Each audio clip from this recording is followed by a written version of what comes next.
오늘부로 여의도 해적단은 한민증권 경영에 공식적으로 참여할 것임을 선언합니다. 사내 분위기는 어때? 애사심이 하한가를 찍었어.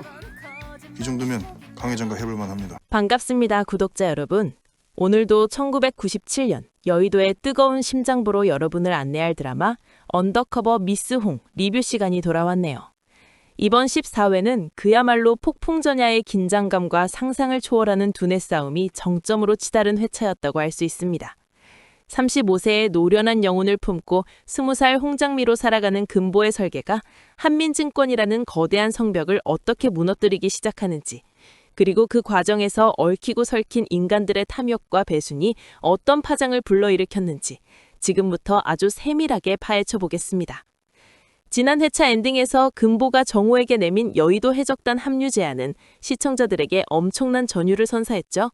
하지만 14회의 시작은 의외로 차분하면서도 탱팽한 기싸움으로 문을 엽니다. 한민증권에서 처참하게 쫓겨난 정우는 금보의 제안에 쉽게 응하지 않았네요. 아무리 과거의 연인이었다고 해도 현재의 금보는 정체를 알 수 없는 거대한 자금줄을 쥔 위험한 인물로 보였을 테니까요. 정우의 망설임을 간파한 금보는 드디어 감춰두었던 비장의 카드를 꺼내듭니다. 그것은 바로 세상을 떠난 전 사장 강명희가 금보에게 마지막으로 남긴 비장의 카드였죠. 금보는 정우의 눈앞에 강명희 사장의 비자금 장부를 펼쳐 보입니다. 그 장부에는 한민그룹의 뿌리부터 썩어 들어간 치욕스러운 기록들이 고스란히 담겨 있었네요. 장부를 확인하는 정우의 눈동자가 떨리는 것을 보며 금보는 이것이 단순한 복수가 아니라 여의도의 정의를 바로 세우는 길임을 역설합니다. 정우는 이 장부의 무게를 누구보다 잘 알고 있었습니다. 그는 결국 금보에게 다음 계획이 무엇인지 묻게 되죠. 이는 사실상 금보의 설계도 안으로 발을 들였음을 의미하는 대목 아닐까 하네요. 금보는 회심의 미소를 지으며 노라가 현재 스위스에서 강 회장의 비자금 1,000억 원을 인출해 올 것이라는 파격적인 계획을 공유합니다. 1,000억이라는 액수 앞에 정우조차 말을 잇지 못하는 모습은 이번 작전의 규모가 얼마나 거대한지를 실감나게 보여주었죠. 한편 우리 노라는 태어나서 처음으로 아버지의 뒤통수를 치기 위해 스위스행 비행기에 몸을 실었네요. 금보의 지시를 받고 비자금 계좌를 털러가는 노라의 발걸음은 불안과 공포로 가득했습니다. 여의도에서는 송주라 실장이 노라의 갑작스러운 여행을 의심의 눈초리로 지켜보고 있었죠. 하지만 송 실장은 특유의 오만함 때문에 결정적인 기회를 놓치곤 합니다. 그녀는 노라를 그저 세상 물정 모르는 백치 같은 아가씨로만 치부했네요. 노라 같은 아이가 감히 강 회장의 비자금을 건드릴 리가 없다고 단정하며 고개를 젖히고 비웃는 송 실장의 모습은 후에 닥칠 재앙을 예견하지 못한 자의 전형적인 실책처럼 보였습니다. 적을 과소평가하는 것이 얼마나 큰 패착인지를 송 실장은 아직 깨닫지 못한 것 같네요. 작전은 여의도 내부에서도 동시에 진행됩니다.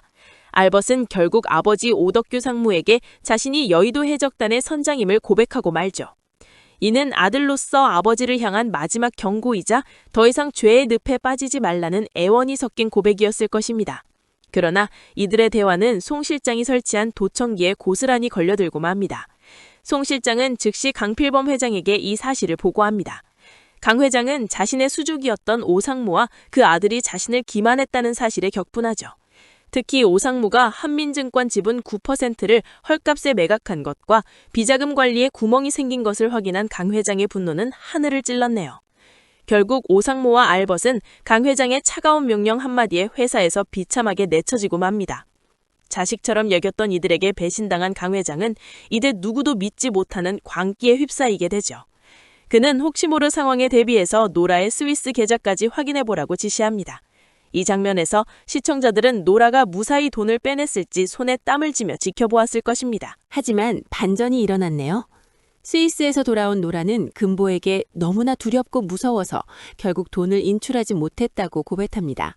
심지어 정우가 위험하다며 말리는 연락을 해와서 차마 실행에 옮길 수 없었다는 노라의 말에 금보는 깊은 한숨을 내쉬면서도 그녀를 따뜻하게 다독여줍니다. 괜찮아 노라야. 네가 무사한 게 우선이야. 라고 말하는 금보의 진심 어린 모습은 두 사람의 우정이 결코 거짓이 아님을 보여주었죠. 당 의장은 노라의 스위스 계좌에 이상이 없음을 확인하고 안도의 한숨을 내쉽니다. 그는 노라만큼은 여전히 자신의 충실한 딸이라고 믿게 되죠. 그리고 이 믿음은 파격적인 인사로 이어집니다. 강 회장은 신정우가 나간 자리에 자신의 딸인 노라를 사장으로 승진시켜버리는 악수를 둡니다. 이는 노라를 방패막이로 삼아 자신의 왕국을 지키려는 계산적인 선택이었겠지만 결과적으로는 여의도 해적단의 트로이 목마를 심장부에 직접 들여보낸 꼴이 되었네요. 정우는 결국 금보의 손을 잡고 여의도 해적단의 일원이 되었습니다. 금보가 모은 9%의 지분과 정우가 가진 인맥, 그리고 강명희 사장의 유산이 합쳐지며 이들은 한민증권의 무시할 수 없는 2대 주주로 등극하게 되죠. 이제 이들은 어둠 속에서 숨어 지내지 않습니다. 정우는 강 회장에게 직접 전화를 걸어 여의도 해적단의 이름으로 공식적인 선전포고를 합니다. 그리고 강 회장의 심장을 조이는 비자금 차명 계좌 리스트를 팩스로 보내 압박을 가하죠. 팩스 용지가 쉴 새 없이 뿜어내는 강 회장의 치부들을 보며 그가 느꼈을 공포는 상상 이상이었을 것 같습니다. 강 회장은 자신의 것을 훔친 도둑들에게 반드시 대가를 치르게 해주겠다며 광기 어린 복수를 다짐합니다.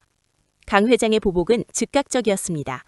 그는 금보에게 직접적인 해를 입히기 위해 자객들을 움직이기 시작했죠. 14회의 엔딩 장면은 그야말로 충격 그 자체였습니다. 금보가 밤길을 걸으며 정우와 통화를 하던 중 갑자기 눈앞이 환해지는 폭발적인 섬광을 목격하며 비명을 지르는 장면에서 막을 내렸으니까요. 이 빛의 정체에 대해 많은 추측이 오가고 있네요. 강 회장이 금보가 운영하는 치킨집에 불을 지른 것일까요? 아니면 정우와 만나기로 한 장소에서 정우의 차가 폭발한 것일까요? 혹은 금보를 직접 겨냥한 테러일지도 모릅니다. 무엇이 되었든 강 회장은 이제 법과 상식을 넘어선 괴물이 되어버린 것 같네요.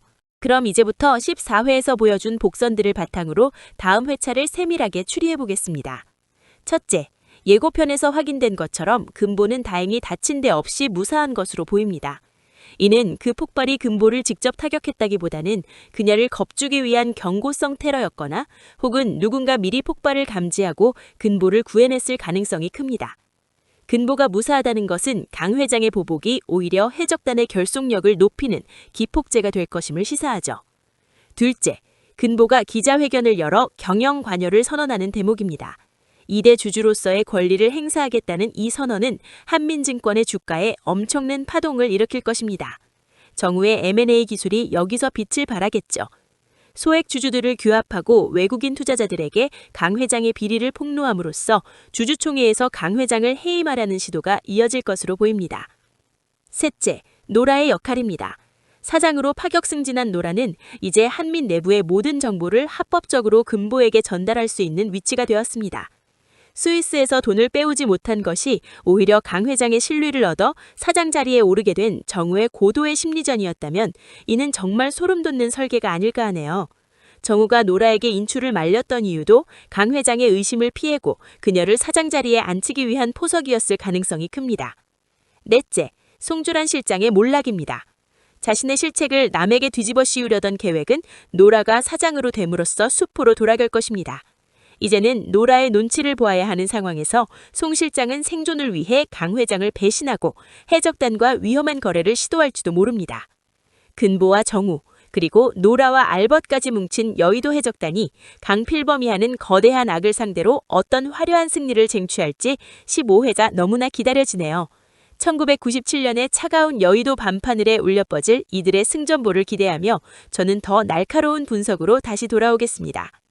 구독자 여러분, 여러분은 과연 그 폭발의 정체가 무엇이었다고 생각하시나요? 그리고 노라가 정말로 무서워서 돈을 못 뺀 것일까요? 아니면 정우와 짠 완벽한 연기였을까요? 여러분의 소중한 의견을 댓글로 남겨주세요.